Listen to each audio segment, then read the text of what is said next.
Hey everyone. Okay, so today I'm going to talk a little bit about theories, models, and interventions. On the last papers that I read, there was a lot of confusion, a lot of confusion about these things.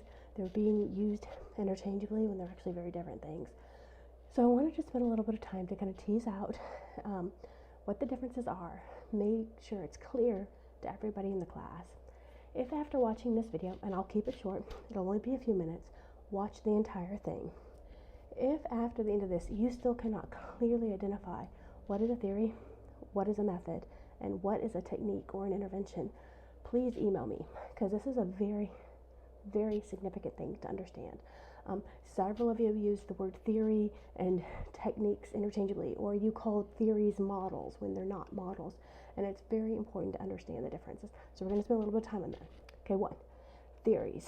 Theories are, if you will, the philosophy of care for your clients that you have. Theories are how people are broken, how people are fixed, where do problems come from, where does healing for problems come from. Theories give you the answer to all of those things. It's a very large thing what theories do, the answers they give you. You do not change your theory from client to client. You can't. That would be like saying, oh, I'm going to change my eyeballs for every different tree I see because it's a different tree. No, the way you see things is the way you see things. That doesn't change because a different person walked in. You might change your model, you might change your technique, but you don't change your theory because that's what you think is true about people, and that doesn't change. If you're constantly changing what you think is true about people from person to person, I'm going to guess that you haven't really studied what you think is true about people at all. So you might very well have a predominant theory, and then maybe like an underlying theory that you take a lot from. But it's important to note you have to actually know the theories well enough to know that some go together and some don't. For instance, I always love it when somebody tells me they're Rogerian and CBT, because those two theories have fundamental disagreements. They are not compatible. Now, could you be primarily Rogerian and take some stuff from CBT, believing some different things about it? Sure, you could do that. And vice versa? Yeah. But you can't just be CBT and Rogerian, because there's disagreements. They have fundamental disagreements about how people are seen. You have to know theory well enough, though, to even know that. Don't call yourself eclectic.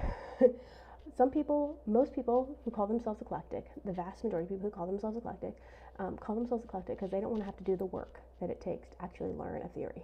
They just want to do kind of whatever comes to mind, and so they just say, I'm eclectic, I just do whatever. That means they don't actually have a theory. They don't actually know a theory. They're just doing whatever comes to mind.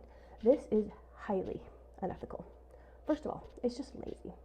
Second of all, what it means is that you're not basing anything that you do on research, because we don't do research on counselors who just do whatever comes to mind, right? We do research on counselors who are using a specific theory. So all the research that we have is about that.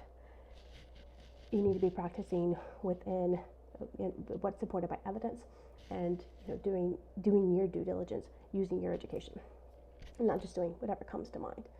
Keep in mind, a lot of people will say, oh, but the theory that you use doesn't really matter because research has shown that the relationship is the most compelling point of how effective treatment is. But that's true when you're using a theory. When you're using a theory, CBT or Rogerian, the thing that's most important is that you have a relationship. That's right, that's going to be the most effective thing. But that's if you're using a theory. If you're just doing whatever comes to mind, you're not using a theory anymore. So you can't say that research applies, because research only applies for people who are using a theory. That means they already have a foundation, they already have a bedrock, they already have something that is guiding what they're doing, guiding the research that they're using. They're not just doing whatever. Because I can tell you what, if somebody's just doing whatever comes to mind and they don't have a theory, it seems like we should do this today, let's just do this today, then the relationship's not going to matter very much, because that counselor clearly has no idea what he or she is doing. The client will realize that the counselor can't be assisting because the counselor doesn't have any idea what he or she is doing, just doing whatever. Might as well be talking to the guy in the street if that's what the counselor is doing it. You need a theory, you need to know your theory, and no, it does not change from client to client. Method is basically a process, different processes of the counseling relationship. Like you got the Egan method with his 3 steps.